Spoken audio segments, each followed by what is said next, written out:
Ah, noong ginawa ko kasi itong affidavit para sa kanila, base sa kanilang salaysay, ang nabanggit kasi nila, yan si Congresswoman De Lima, no? Hindi isa-isa. At I think mga 10 beses na ni-review nila, no? Every week, bumabalik ako sa kanila, binibigyan ko sila ng draft, etc. Ngayon, si Congresswoman Laila De Lima ay nakikita kasi na nakikipagpulong sa Unit Town 8 sa Polo Club Townhouse, Forbes Park. At yung mga pumirma sa affidavit, sila kasi yung naghahanda ng pera, sila yung nagdadala, sila rin yung nagbabantay, no? At bago ang meeting, dinadala sa loob ng meeting place.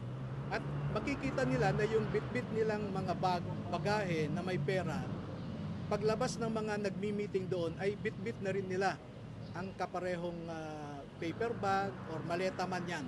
At isa si Congresswoman Laila De Lima na nakita nila mismo, eyewitness, na nagdala ng paper bag na may salapi sa loob na hindi magkukulang na 5 milyon. Pero maraming earlier, sa mga nababanggit na nasa listahan,